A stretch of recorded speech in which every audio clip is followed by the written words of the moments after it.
Herkese merhabalar. Bugün lokanta usulü harika bir mercimek çorbası tarifim var. Bu çorba özellikle kış aylarının vazgeçilmezi. Çok lezzetli bir çorba. Şimdi çorbamız hazır. Yapılışına geçelim. Geçmeden önce şöyle üzerine biraz pul biber ve birkaç damla da limonla çorbamızı taçlandıralım.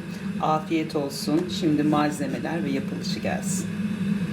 Öncelikle malzemelerimizi verelim. 2 su bardağı kırmızı mercimek, 2 yemek kaşığı tereyağı, 2 yemek kaşığı un, birer tane küçük boy soğan, patates, kimyon, zerdeçal, tuz ve gerekirse diğer baharatları ekleyeceğiz. Öncelikle işimiz mercimeği çok iyi bir şekilde yıkamak. Bakın mercimeği nasıl yıkayacağınızı şöyle göstereyim. Elimizde ovuşturarak iyice duru su gelene kadar birkaç kere bunu yıkayacağız.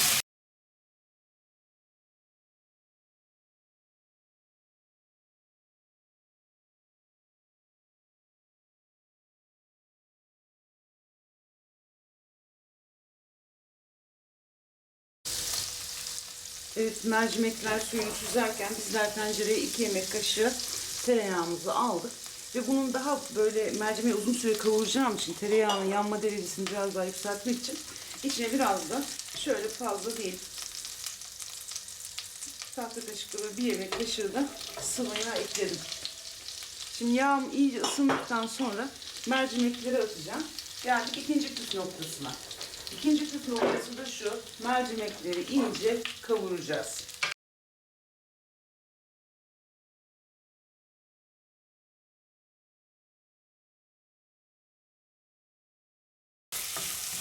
Mercimeklerin rengi sarıya dönmeye başlıyor kavurdukça.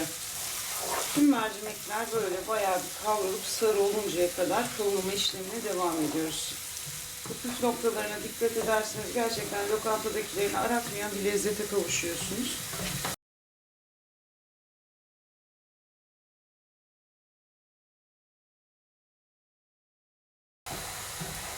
Şimdi gördüğünüz gibi mercimeklerin çoğusu böyle bir sarı renk aldı.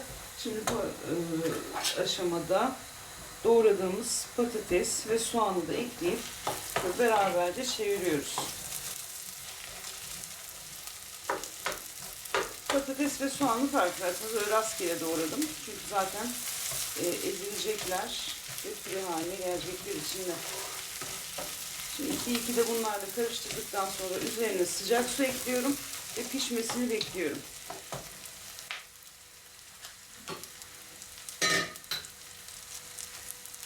Bismillahirrahmanirrahim.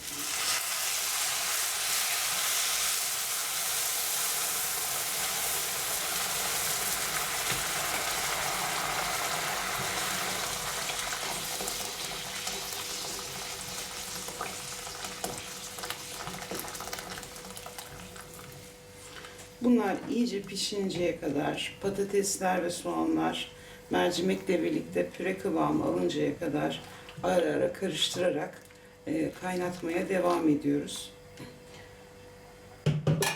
Bunları ben şu arka göze alayım, kaynasınlar. Bu arada ben de çorbamız için gerekli olan diğer malzeme, unumuzu kavurayım, bir kenarda hazır olarak beklesin. Unu kavurmak için tereyağına ihtiyaç yok. Şöyle göz kararı biraz sıvı yağ ekleyeyim. 2 yemek kaşığı unumuzu da ısınan yağımızı içine alarak kavuruyoruz.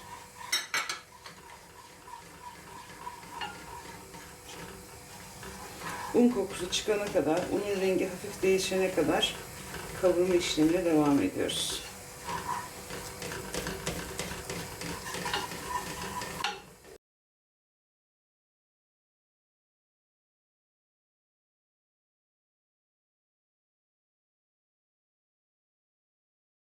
Evet, şimdi böyle içine hemen yeterince kavrulduktan sonra su ekleyelim ve bunu böyle bir krema kıvamına getirelim.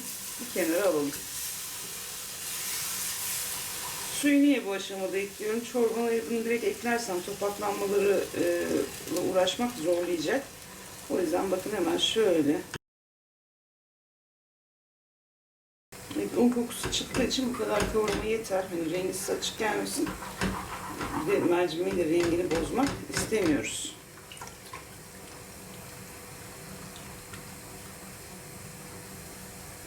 Evet, yaklaşık 2 su bardağı unla da suyla da unumuzu, kavurduğumuz unumuzu böyle bir muhallebi kıvamına getirdik. Bu şimdi kenarda bekleyecek.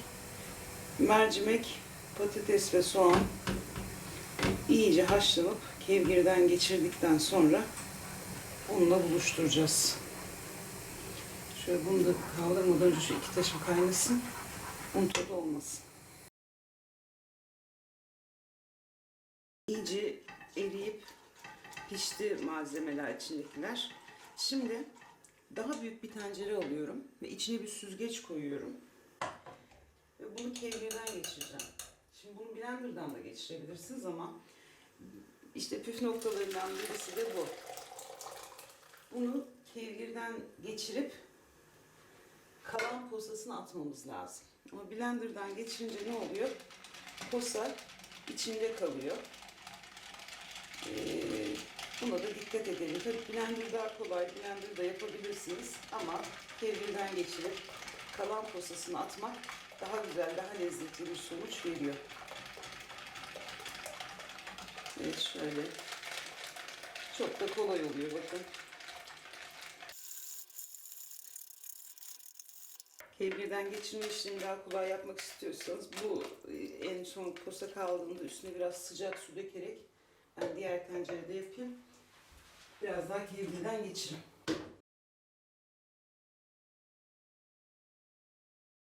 Evet, artık bu kalan pusayı kullanmayacağız. Bunu atabiliriz.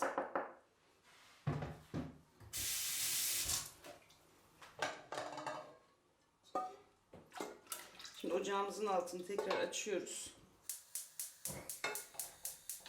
Kaynamaya başlayınca daha önceden hazırladığımız unlu karışımı ekleyeceğiz. Şimdi burada geldik 3. püf noktasına.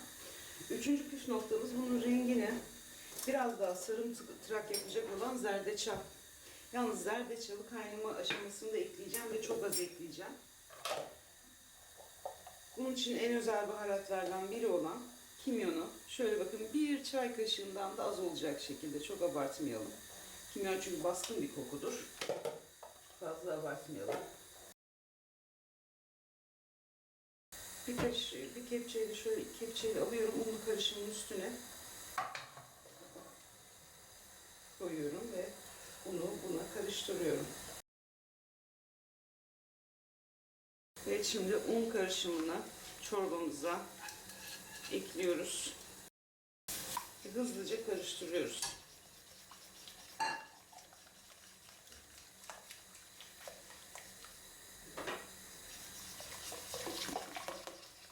Evet, her zaman ne diyoruz? Herkes yemek yapar.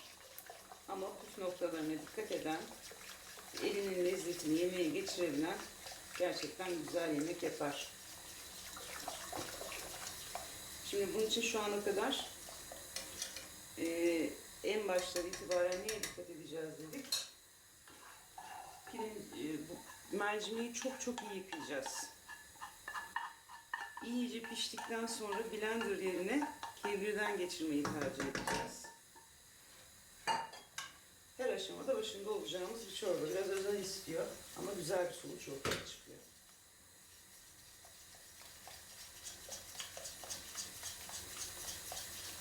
Kıvamına göre burada su ekleyebilirsiniz tabii ki. Şu anda koyu kıvamı.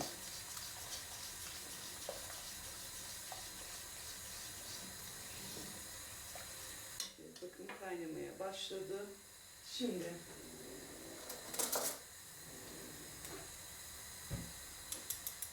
zerdeçal, yani şu kadar bile fazla gelebilir. Çok dikkatli olarak koyalım.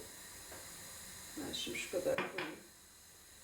Döküyorum. Bakın yanlardan kaynamaya başladı. Ve hızlıca karıştırıyorum.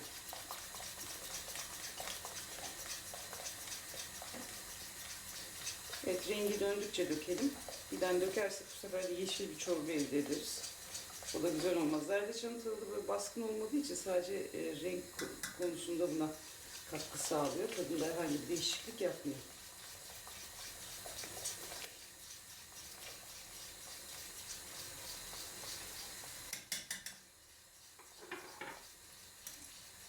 Yani bir yarım çay kaşığı kadar zerdeçal koyduk.